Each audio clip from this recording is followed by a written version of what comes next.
السلام علیکم ورحمۃ اللہ وبرکاتہ۔ نحمده ونصلی علی رسولہ الکریم، اما بعد فاعوذ باللہ من الشیطان الرجیم، بسم اللہ الرحمن الرحیم۔ رب اشرح لی صدری ویسر لی امری واحلل عقدۃ من لسانی یفقہوا قولی۔ سب مل کر اللہ کی المحیی الممیت الحی القیوم الواجد الماجد الواحد الاحد الصمد القادر المقتدر المقدم المؤخر الاول الاخر الظاهر الباطن المنتقم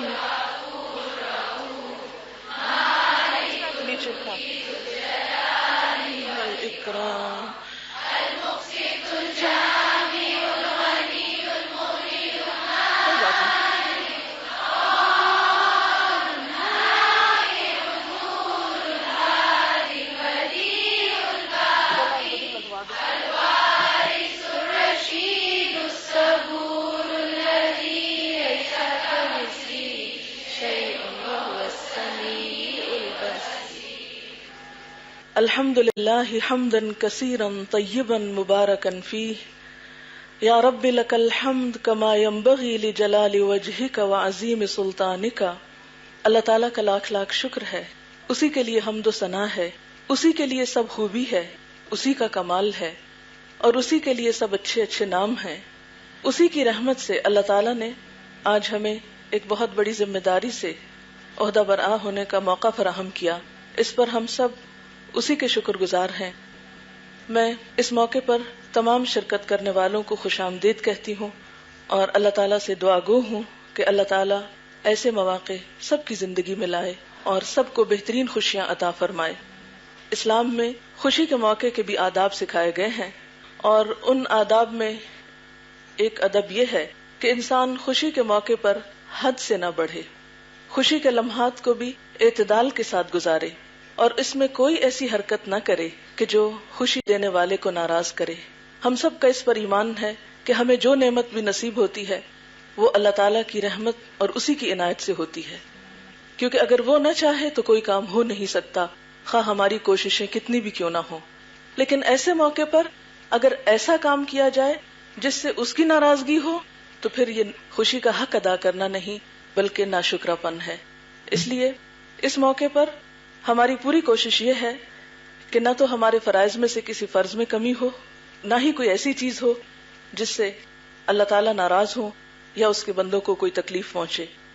حضرت کعب بن مالک کا بیان ہے کہ جب اللہ تعالیٰ نے میری توبہ قبول فرمائی اور مجھے خوشخبری ملی تو میں فوراً نبی صلی اللہ علیہ وسلم کی خدمت میں پہنچا۔ میں نے جا کر سلام کیا۔ اس وقت آپ صلی اللہ علیہ وسلم کا چہرہ خوشی سے جگمگا رہا تھا۔ نبی صلی اللہ علیہ وسلم کو جب کبھی خوشی حاصل ہوتی تو آپ کا چہرہ اس طرح چمکتا جیسے چاند کا ٹکڑا ہے، اور ہم آپ کے چہرے کی رونق اور چمک سے سمجھ جاتے کہ آپ اس وقت انتہائی مسرور ہیں۔ تو گویا خوشی کا اظہار سب سے پہلے چہروں سے ہونا چاہیے، کیونکہ اگر چہرے پر خوشی نہ ہو اور ایک روایتی بلا وجہ غم کے اثرات ہوں تو وہ درست نہیں، اور نہ ہی دلہن کے لیے جائز ہے کہ بے وجہ غمگین ہو اور ایک مصنوعی انداز میں سر جھکا کے بیٹھی رہے اور ایک آرٹیفیشل قسم کی حرکات کرے۔ اس کو بہت نیچرل انداز میں خوشی کے ساتھ سیلیبریٹ کرنا چاہیے، یعنی شادی کے دن کو۔ اور نبی صلی اللہ علیہ وسلم عموماً جو خوشی کے مواقع ہر سال میں اللہ تعالیٰ ہمیں دیتے ہیں، جیسے عید کے مواقع ہوتے ہیں، تو اس میں آپ نے فرمایا کہ یہ ایام کھانے پینے، باہم خوشی کا لطف اٹھانے اور اللہ کو یاد کرنے، یعنی خوشی کے موقع پر تین چیزیں۔ سب سے پہلے تو اللہ کی یاد، اس کے ساتھ کھانا پینا، اور پھر خوشی کے موقع پر خوش ہونا اور لطف اٹھانا، یعنی اس کو انجوائے کرنا۔ حضرت عائشہ رضی اللہ تعالیٰ عنہا کا بیان ہے کہ عید کا دن تھا، کچھ لونڈیاں بیٹھی وہ اشعار گا رہی تھی جو جنگ بعث سے متعلق انصار نے کہے تھے۔ اسی دوران حضرت ابو بکر تشریف لائے، بولے نبی صلی اللہ علیہ وسلم کے گھر میں یہ گانا بجانا۔ نبی صلی اللہ علیہ وسلم نے فرمایا ابو بکر رہنے دو، ہر قوم کے لیے تہوار کا ایک دن ہے اور آج ہماری عید کا دن ہے، لیکن گانے بجانے میں بھی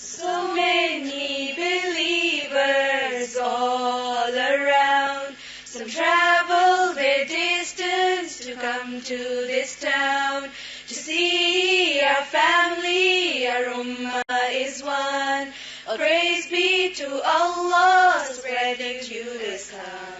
Praise Allah together, say Alhamdulillah, Alhamdulillah, Alhamdulillah. Praise Allah together, say Alhamdulillah, Alhamdulillah, Alhamdulillah. In this world today there are many tragedies, with the world just asleep and the truth they ignore. People everywhere moving away from Allah, avoiding the peace, denying their Lord. So when I see my brothers and my sisters, I feel as if I have come home to where I belong. Suddenly I feel as if I'm re-energized to do what is right and forbid what is wrong. Praise Allah together, say Alhamdulillah, Alhamdulillah, Alhamdulillah. Praise Allah together, say Alhamdulillah, Alhamdulillah, Alhamdulillah. Allah has blessed us so much, it is true, to be able to meet from all around. Muslims are the places they have nothing to eat, nowhere to stay, forced underground. But when I look around, it's like a field full of flowers, like a sky filled with stars, like a beautiful day. All of us are equally, are all made from clay. Let us hearts be filled, let us all turn to pray. Praise Allah together, say Alhamdulillah, Alhamdulillah, Alhamdulillah. Praise Allah together, say Alhamdulillah, Alhamdulillah, Alhamdulillah. When the time comes to go our ways, to pack our bags and to say our salams, I must struggle to hold back my tears as I give all my hugs to my friends in Islam.